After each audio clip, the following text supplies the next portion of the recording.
Hi viewers, welcome to our channel.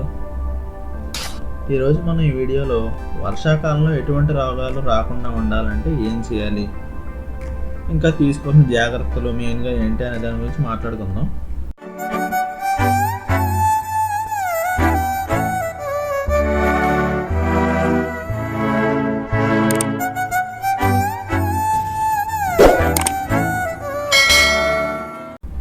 జనరల్గా వర్షాకాలంలో పిల్లలకు కానీ పెద్దవాళ్ళకి కానీ వేడివేడిగా తినాలనిపించడం, తాగాలనిపించడం ఇవన్నీ అనిపిస్తూ ఉంటాయి. వాస్తవానికి వర్షాకాలంలో కొన్ని పదార్థాలు అసలు తినకూడదు, కొన్ని ఖచ్చితంగా తినాలి. అలాంటి వాటిల్లో ఆకుకూరలు చాలా ముఖ్యమైనవి. లీఫీ వెజిటబుల్స్ అన్నమాట. బాగా హెల్దీ అవి నార్మల్ డేస్లో, కానీ వర్షాకాలంకి వచ్చేసరికి అవి మ్యాక్సిమం అవాయిడ్ చేయడం మంచిది, తినకూడదు.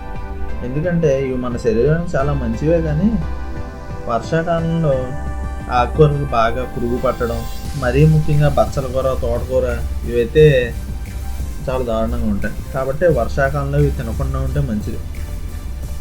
Vitamin A, vitamin C, vitamin B complex ఇలా చాలా విటమిన్స్ అయితే ఉంటాయి, కానీ ఈ వర్షాకాలం సీజన్లో, రైనీ సీజన్లో మ్యాక్సిమం అవాయిడ్ చేస్తే మంచిది. ఒకవేళ మన ఇంట్లోనే పండించుకున్నవి వేసుకుని ఉంటాయి కదా, చాలామంది పల్లెటూరులో వేసుకుంటూ ఉంటారు. అవి సమ్వాట్ పర్వాలేదు, కానీ మ్యాక్సిమం అవి కూడా వద్దు. నెక్స్ట్ పాత పచ్చళ్ళు, నిలవబెట్టిన పచ్చళ్ళు ఉంటాయి కదా, అవి బాగా తినచ్చు. వాటి వల్ల ఏంటంటే డైజెషన్ బాగా పెరుగుతుంది, అమీబియాసిస్ ఇలాంటి రోగాలు కూడా రాకుండా ఉంటాయి. నెక్స్ట్ ఫ్రూట్స్ అన్నీ తినచ్చు, కానీ ఒక్క విషయం, ఇవి నిలవబెట్టిన మాత్రం తినకూడదు. ఎందుకంటే మన ఒంటికి అంత మంచిది కాదు. ఏదైనా కూడా వర్షాకాలం కానీ మామూలు అప్పుడు కానీ ఏదైనా ఫ్రెష్గా తినాలి. కానీ సమ్మర్లో ఏంటంటే కొంచెం ఫ్రూట్స్ అలా ఫ్రిడ్జ్లో పెట్టుకోవడం, తర్వాత తింటే ఇలా చేస్తారు. అది సమ్మర్ వరకు ఓకే, కానీ రైనీ సీజన్లో మాత్రం అస్సలు అలాంటివి చేయొద్దు. ఈరోజు తెచ్చుకుంటే 2 రోజులు తినండి ఓకే, తర్వాత మళ్ళీ తెచ్చుకోవడం, అంతేగాని ఎక్కువ తెచ్చి స్టాక్ అయితే పెట్టుకోవద్దు. ఇంకొక ఇంపార్టెంట్ థింగ్ ఏంటంటే పెరుగు తోడు పెట్టుకోవడం.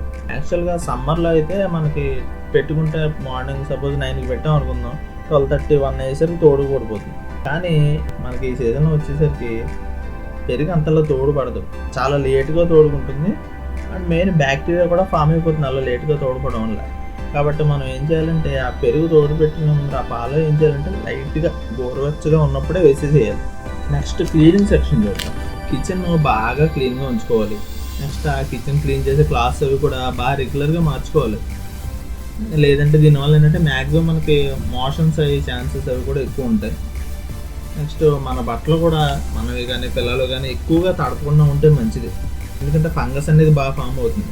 పిల్లలు చూడండి, సమ్మర్లో రోజుకి 3-4 డ్రెస్సెస్ అలవాటు అయిపోతూ ఉంటాయి. వాళ్ళకి అదే అలవాటుతో ఈ సీజన్కి వచ్చేసరికి కూడా వాళ్ళు అలాగే చేస్తూ ఉంటారు. అవి తగ్గించుకోవాలి. ఏ సీజన్ కాదు ఏదైనా మనం మారుతూ ఉండాలి, పిల్లలకు కూడా చెప్పాలి. లేదంటే ఫంగస్ ఫామ్ అయిపోతుంటుంది, దానివల్ల ఎలర్జీ రియాక్షన్స్ అవి చాలా వస్తూ ఉంటాయి. నెక్స్ట్ ఫ్రిడ్జ్ని బాగా క్లీన్ చేసుకుంటూ ఉండాలి. నెక్స్ట్ బయట ఫుడ్ తినడం తగ్గించుకోవాలి. అది మానటం కష్టమే చాలామందికి, కానీ మానేయడం మంచిది. మానితేనే బాగుంటుంది. ఖచ్చితంగా మానాలని పెట్టుకోవాలి. లేదండి మానడం కష్టంగా ఉంది అలాంటప్పుడు ఎలా ఉంది, మన ఛానల్లో చాలా వీడియోస్ ఉన్నాయి, అరటికాయ బజ్జీ, మిరపకాయ బజ్జీ, ఇంకా చాలా, అవన్నీ చూసి ఇంట్లో చేసుకోవడమే. నెక్స్ట్ రైనీ సీజన్లో నూనె పదార్థాలు తినద్దు, ఆయిలీ ఫుడ్ వద్దు అంటూ ఉంటారు.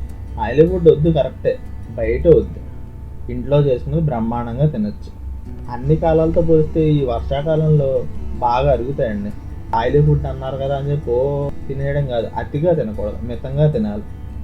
నిలవ నూనె వాడకూడదు. ఏ రోజు ఆ రోజు, ఏ పూట ఆ పూట అయితే ఇంకా మంచిది, కానీ ఏ రోజు ఆ రోజు అయిపోలే చూసుకోండి. ఇదంతా ఒకవైపు అయితే ఇంట్లో మధ్యాహ్నం సినిమా చూస్తూ ఉంటాం, ఈవినింగ్ 4 ఆ టైం అవుతుంది, సూపర్ మూవీ వస్తుంది, మనల్ని ఏదో రెచ్చగొట్టేలాగా మూవీలో హీరో కానీ ఫ్రెండ్స్ కానీ ఇంకో 4 వేసుకుని వర్షంలో తడుస్తూ బిభత్సంగా ఎంజాయ్ చేసుకుంటూ పాటలు పాడుకుంటూ ఉంటారు. అదే సమయంలో బయట కూడా వర్షం వస్తూనే ఉంటుంది. ఇంకేం చేస్తాం, మనకి అలా చేయాలనిపిస్తుంది. వెంటనే ఏం ఆలోచించక్కర్లేదు, మీరు కూడా బయటకు వెళ్ళిపోయి శుభ్రంగా తడిసేయండి. కానీ ఎక్కడ తడవాలి, ఆ తడిసే ప్లేస్ మాత్రం మనం చూసుకోవాలి జాగ్రత్తగా. బయటకు పోయి మార్కెట్లోనో, బస్ స్టాండ్ దగ్గర, షాపింగ్ మాల్ బయట ఇలా కాదు, మన మేడ మీదకి వెళ్ళండి, టెర్రస్ మీదకి వెళ్ళండి, మన వాకిట్లో కానీ టెర్రస్ మీద కానీ చాలా మంచిది. ఆ వర్షం మీద తడిస్తే ఓకే, అంటే తడవాలన్నది శుభ్రంగా తడిసేస్తే తర్వాత జ్వరాలు రావని కాదండి, తడిసేస్తారు, ఫుల్గా ఎంజాయ్ చేస్తారు, వస్తారు. వెంటనే డ్రై అయ్యేలా చూసుకోవాలి హెయిర్. మీరు కనుక హెయిర్ని డ్రై చేసుకుంటే ఇంక జలుబులు కానీ జ్వరాలు కానీ ఖచ్చితంగా రావు. ఇంకో విషయం అంటే డిన్నర్. ఈ డిన్నర్ విషయంలో పిల్లల విషయంలో మరీ బాగా అనమాట. తల్లులు ఎలా ఉంటారంటే ఈవినింగ్ ఎవరితో బర్త్డే పార్టీ జరుగుతుంది, పిల్లల్ని పంపిస్తారు, అక్కడ కేక్ అని మిక్చర్ అని ఇలా 2-3 స్నాక్స్ తింటారు, ఇంటికి వస్తారు. వచ్చిన వెంటనే శుభ్రంగా స్నానం చేసేయండి, రండి డిన్నర్ తినండి, పడుకోండి. వాళ్ళేమో తిన్నాను మారం చేయటం, వీళ్ళేమో బలవంతం పెట్టడం. ఖచ్చితంగా అలాంటి పనులు చేయకండి.